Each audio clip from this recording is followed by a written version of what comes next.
খবর শুনেছিস? গোদাই নাকি রক্তবমি হয়ে মারা গিয়েছে। না হওয়ার তো কিছু নেই, রোগটা পুরো গ্রামে ছড়িয়ে গেছে। অভিশাপ লেগেছে গ্রামে, এক এক করে সবাই মরবে। অভিশাপ? হ্যাঁ, অভিশাপই বটে। অভিশাপ রূপে স্বয়ং দেবতা নেমে এসেছে। নদীর চড়ে কাউকে মাথায় সুতো জড়িয়ে বসে থাকতে দেখা গেছে। তুই কি জানিস কিছু?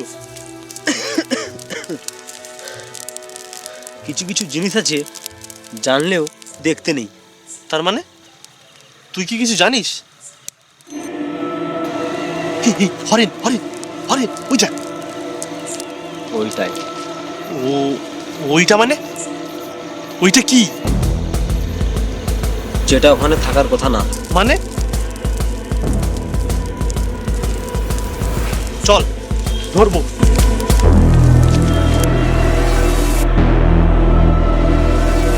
এই, এই, এই, কে তুই? কে তুই? ভাই ভাই? ভাই মানে? ওই কেনা মানে? এই ওই তো ওই ছেলেটাই ছিল, ওর জন্যই গোদায় খুন হয়েছে। ধর তো, ধর ধর ধর। ধর ধর ধর ধর ধর ধর ধর ধর ধর ধর। এই বিধানদা, তুমি সত্যি করে বলো তো ওই ছেলেটা কে ছিল? ওর জন্যই কিন্তু গোদায় সেদিন মরেছে। নদীর চড়ে ওই ছেলেটাই ছিল সেদিন। হরেন কি করছে সাথে? হরেনের কি হয়েছে এটা? তুমি সত্যি করে বলো বিধানদা, তুমি হরেনের সাথে কিন্তু ঘুরো। ছেলেটা কে হয় হরেনের? আরে আমি কিছু জানি না, আমি তো হরেনের সাথে এসেছিলাম ওকে ধরতে, কিন্তু হরেন হরেন কি করলো আমি বুঝতে পারলাম না। ওই ছিল বিধানদা, ওই কিছু একটা করছে, ওর জন্যই কিন্তু সেদিন গোদায় মরেছে। তুমি চলো, হরেনের বাড়ি যেতে হবে। হরেনের বাড়ি গিয়ে ওর পেতনি মায়ের মতো ওকেও পুড়িয়ে মারতে হবে। চলো, ওই চলো, তুমি চলো। চলো বিধানদা, তুমি চলো চলো। চলো।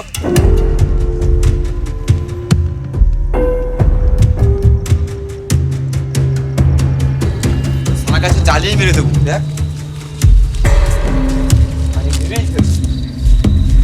হরেন, ওই সালা পেতনি বাচ্চা হরেন, সালা বেরিয়ে আয়, ওই ছেলেটাকে বের কর। সালা না বেরোলে কিন্তু ঘর জ্বালিয়ে দেবো। হরেন? বেরো। এ হরেন, হরেন বেরিয়ে আয়। এত কথা বলার কি আছে? শালা কাছে পুড়িয়েই মারবো। ওই শালা বেরিয়ে আয়, তোর জন্য আমার গোদায় মরেছে। বেরিয়ে আয় শালা পেতনির বাচ্চা। তোরা বেরোতে দিবি ওকে? বিধানদা তুমি আর কথা বলো না। তোমার বাবা যদি সেদিন করে না ঠাই দিত, আজ গ্রামের মানুষ মরতো না।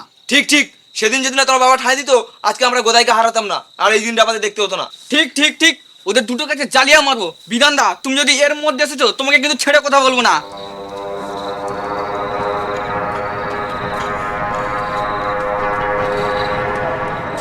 বিধানের কোনো দোষ নেই, ও কিছু জানে না।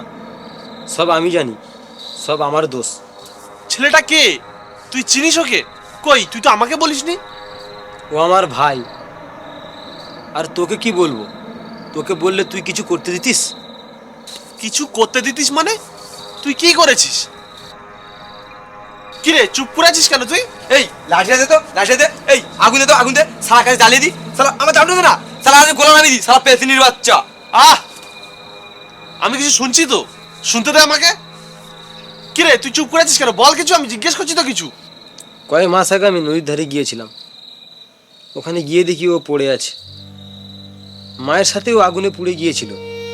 মা মরে গেলেও ও মরেনি, তখনও বেঁচে ছিল। তারপরে ওকে আমি নদীর চরের ধারে পাই। তারপর ওখান থেকে ওকে আমি বাড়িতে নিয়ে আসি। তারপর? তারপর আর কি, ওকে ডাক্তারে নিয়ে গেলাম। ডাক্তার বলল ওর পোড়া ঘাগুলো আর কখনো সারবে না। ওর ঘায়ে নাকি এক ধরনের জীবাণু জন্মে গেছে। ওই জীবাণুগুলো আর ওই পোড়া চামড়া খেয়ে বেঁচে থাকে। আর এত লোক মরছে কেন? ডাক্তার বলেছিল ওই জীবাণুটা সাধারণ মানুষের শরীরে গেলে যক্ষায় পরিণত হয়। মানে? ডাক্তার জীবাণুগুলো পরীক্ষা করেন, আমাকেও কিছু বলেনি। মাথার ঘাটা অনেকটা বলে আমি সুতো জড়িয়ে রাখতাম। সুতোগুলো বারবার উল্টাতে পাল্টাতে হতো, আর খারাপ সুতোগুলো আমি ফেলে আসতাম। আর ওখান থেকেই জীবাণু ছড়িয়েছে। ও, তাই তোর বাক্সে অত সুতো? হ্যাঁ, আর তুই আমাকে বললি তোর মা স্বপ্নে ডেকে ওগুলো তোকে দিয়েছে। তুই আমাকে মিথ্যা কথা বললি হরেন। আর হ্যাঁ, সকালবেলা আমার বাড়ির সামনে এতটাই সুতো পড়েছিল। হ্যাঁ হ্যাঁ, আমারও বাড়ির সামনে এতটা সুতো পড়েছিল। ভাগ্যিস আমি সকালে মুছে দিয়েছিলাম। আমি যখন বারবার ওই সুতোয় হাত দিতাম, তারপর থেকেই আমার শরীরটা খারাপ হতে শুরু করলো। আমি ডাক্তার দেখেছিলাম। ডাক্তার বলল এই জীবাণু সাধারণ মানুষের শরীরে গেলে যক্ষায় পরিণত হয়, তাই তো আমার শরীরটা এত খারাপ। ডাক্তার বলেছিল ওকে মেরে দিতে, কিন্তু আমি মারতে দিইনি। কারণ তোর মাথায় একটা এলো খারাপ চিন্তা, তোর মায়ের প্রতিশোধ, তাই তো? তাই তো এই সুতোগুলো নিয়ে সারা গ্রামে ছড়াতে থাকলি। উরে শালা, এ কি মাল রে! দেখো দেখো দেখো বিধানদা, তুমি দুধ কলা দিয়া কালসা পুষছো। শালা আমার মনে হচ্ছে এই পেতিনির বাচ্চাকে পুড়িয়ে মারি। এই শালা, এই বের করান তোর ভাইকে, বের করান। তোর ভাইকে আর তোকে দুজনে একসাথে পুড়িয়ে মারবো। আগে তোর মাকে যেরকম পুড়িয়ে মেরেছিলাম। বের করান আগে, বের করান। না না, তোমরা আমার ঘর বাড়ি জ্বালিও না, ওইটুকুই তো আছে। বিধান, তোরা একটু দেখ না, আমি আনছি আমার ভাইকে, তুই একটু দেখ।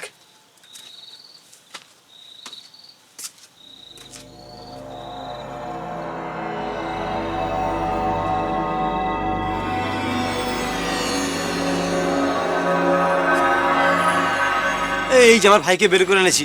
বিধান, আমার ঘরটা জ্বালাতে বারণ কর বিধান। এই যে আমার ভাই। কি গন্ধ রে বাবা, কি গন্ধ! হরেন, তুই হয়তো ভুলে গেছিস, তুই যখন একা ছিলি, তোর পাশে যখন কেউ ছিল না, তখন আমি ছিলাম তোর পাশে, আমার পরিবার ছিল তোর পাশে। আর তুই, তোর জন্য আজকে সবাই আমার দিকে আঙ্গুল তুলছে। তুই ভুলে গেছিস হয়তো এই গ্রামে আমিও থাকি, আমার পরিবারও থাকে।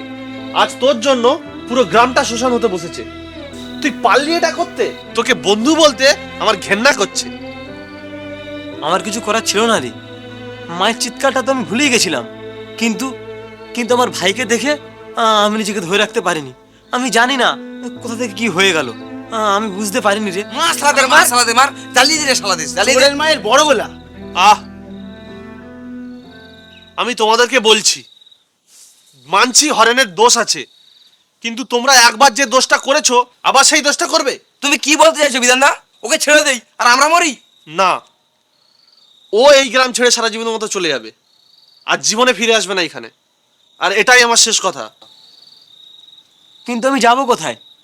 আমার তো এই ভিটে বাড়ি ছাড়া আর কিছুই নেই। শহরে চলে যা, শহরে গিয়ে ভাইকে একটা ডাক্তার দেখাস, আর তোর মুখ যেন আমি এই গ্রামে আর দ্বিতীয় দিন না দেখি। যা, চলে যা। বিধান, শোন না। বাস, আর কোনো কথা না, যা চলে যা।